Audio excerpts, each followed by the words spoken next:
Hi everyone.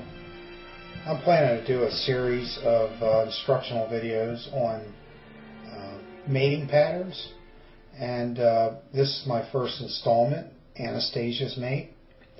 And I wanted to mention that I saw a video on one of my favorite chess sites, video sites, chessvideos.tv, in which a forum member on there named Zivit, who's a FIDE master, did, well, he's done a whole bunch of videos, but the two particular videos I like were the pattern recognition videos.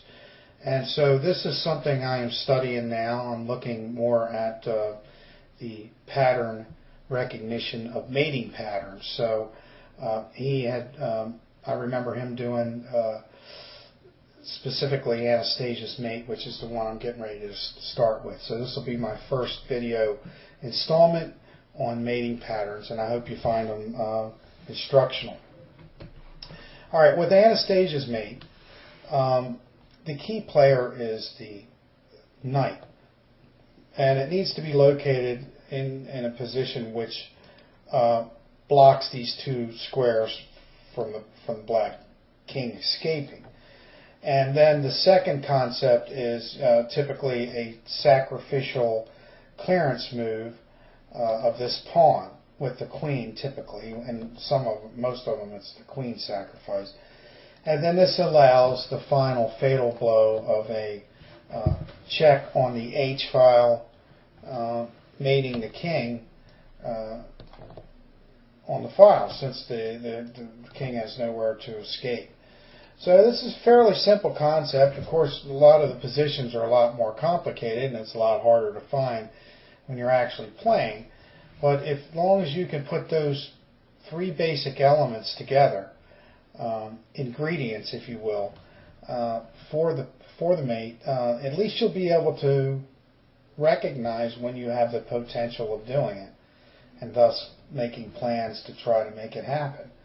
So in this case, the win is simple. It's a sacrificial clearance move of the queen, followed by the mate delivery of the rook. So that's a fairly simple example. Next example is for black to play. And again, we have to set it up, and the basic setup, some of the things are already in place. I'll come back to that. Firstly, you have the check forcing the king to the corner, and then you have the clearance sacrifice with the queen, forcing take back with the king, followed by mate. And if you go back, you'll see, I want to point out that one of the things I'm working on now, especially with combinations, is you have to start visualizing the board after pieces have been moved in order to put together a plan of attack.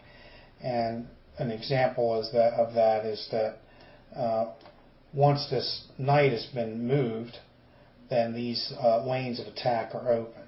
So this is just simple observations. But again, it's a little harder in the heat of battle as a beginner to actually start visualizing the board beyond just a static view, a snapshot. So it's getting into the dynamics of the changes of the position as pieces move that I'm starting to begin to understand more and more, and being able to see these patterns clearer. So again, the characteristic check with the knight forcing the king to the corner, followed by the sacrificial clearance move, and I think that's pretty simple to understand. This one gets a little more subtle. In fact, this one's it's actually quite different. It's a little different mate. It's not the typical rook mate on the H file, but it's using the characteristic, or the ingredient, I should say, of the knight, boxing in the king, as well as this advanced pawn who has some power over this H6 square. So given all that, you have to start to think in terms of what Dan Heisman says is to look for all checks, captures, and threats. And even ridiculous checks, captures, and threats can produce winning combinations. So you almost have to just glance at them all, and if you already know a particular pattern, it's just going to make it very easy to recognize. Again, the knight's already there. Keeping in mind too that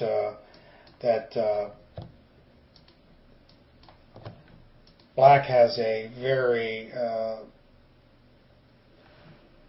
threatening mate attack going as well. So white has to be very careful not to allow that, because it's like check mate, and so forcing. Now, every move is forced by white in this case, pretty much. This check, clearance check, forcing to be taken back by the knight, because if it's taken back by the king, then the queen delivers mate on h5.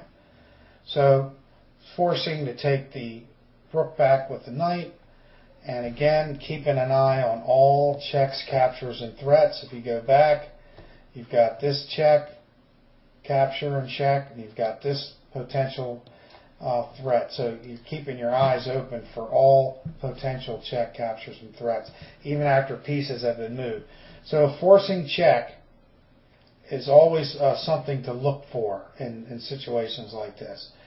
Forcing, again, the knight to block, the queen forces the king up to h7, and again these two squares are already covered, and so therefore queen g8 is mate, and I think that's a beautiful mate indeed. And lastly, it's another position for black, and I'm just looking at it again, the characteristic check with the knight, forcing the king to the corner, and again these are several clearance sacrifices, but it's the same pattern, the same result. The queen loses the exchange for the knight, sacrificing himself for the knight. Then the rook delivers check, forcing white to take back, and then following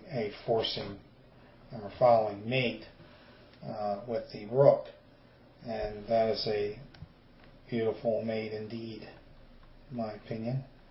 So let's look at it again. One has to think things out, and basically looking at this position, if you carefully look at, okay, do I have Anastasia's mate here? Well, I can force the king to the corner, and I can force some exchanges and get a mate. So yeah, you can see that once you know what to look for.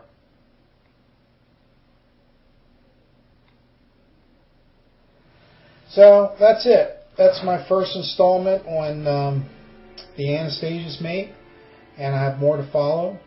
And this again is a learning experience for me. I'm going through all this, and as I go through it, I'm logging it into Fritz. And so once I log it into Fritz, then I can share it with you. And I appreciate everybody watching, and I also appreciate any comments. Thanks.